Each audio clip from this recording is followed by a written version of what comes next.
Assalamualaikum warahmatullahi wabarakatuh. Perkenalkan, saya Samsina Rusmeti Songkeng, mahasiswi dari Universitas Negeri Makassar, Prodi Pendidikan Sosiologi angkatan 2020. Di sini saya akan menjelaskan salah satu bentuk teori sosiologi, yaitu teori dramaturgi beserta contohnya.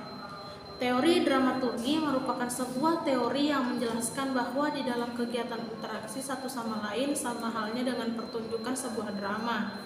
Dalam hal ini, manusia merupakan aktor yang menampilkan segala sesuatu untuk mencapai tujuan tertentu melalui drama yang dilakukannya.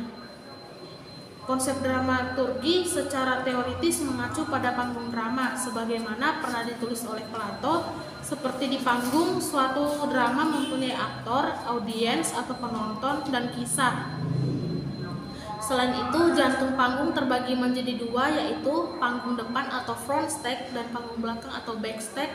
Panggung depan merupakan bagian panggung dunia sosial yang berfungsi untuk mengenalkan kisah atau memperkenalkan setting dan muka personal. Muka personal artinya aktor atau individu baik di pentas panggung ataupun dalam kehidupan sehari-hari melakukan tindakan yang menarik perhatian dengan penampilan kostum serta segala peralatan yang digunakan. Selain itu, dalam panggung depan, seperti dalam penjelasan di atas, ada setting dan muka personal atau front personal. Setting merujuk pada pemandangan fisik yang biasanya harus ada jika aktor atau individu memainkan perannya atau tampil, karena tanpa itu ia tidak bisa memainkan perannya. Contohnya, seorang pemain bulu tangkis misalnya memerlukan raket dan keperluan lainnya dalam bermain bulu tangkis. Dan seorang dokter misalnya rutin sehari-harinya terjadi dalam kantor dengan perlengkapan yang beragam dan sepatunya. Muka personal terdiri dari pernak-pernik perlengkapan ekspresi yang diidentikan audiens dengan aktor dan diharapkan dibawa serta dalam setting terkait. Contohnya misalnya dosen diharapkan mempunyai laptop, buku, dan sejenisnya. Muka personal ini dibagi dalam dua bagian oleh Goffman, yaitu penampilan dan gaya. Pertama, penampilan merupakan beragam jenis barang yang mengenalkan pada audiens status sosial aktor.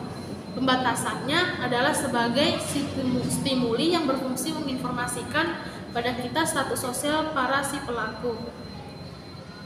Kedua, gaya mengenalkan pada penonton peran seperti apa yang diharapkan aktor untuk dimainkan dalam situasi tertentu. Dengan kata lain, merujuk pada stimuli yang berfungsi mengingatkan akan peranan interaksi yang diharapkan si pelaku harus dimainkan pada situasi mendatang.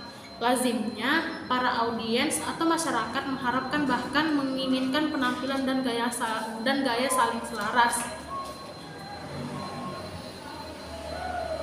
Lebih jauh, dalam konsep terkait muncul istilah role distance atau jarak atau kesenjangan peran.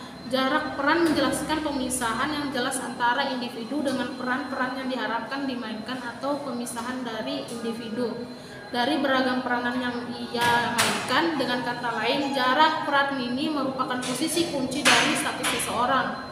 Pengertian lain dari jarak peran ini merujuk istilah penjarakan pelakon dari peran yang dijalaninya.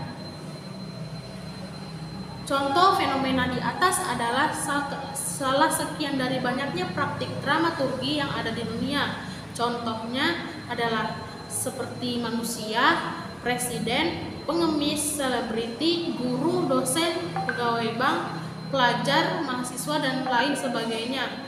Oleh sebab itu, konsep dramaturgi selalu terjadi pada kehidupan sehari-hari, baik dilakukan secara sadar ataupun tidak sadar, sengaja ataupun tidak sengaja, di mana manusia adalah aktor yang mengikuti naskah rancangan lingkungan sosial.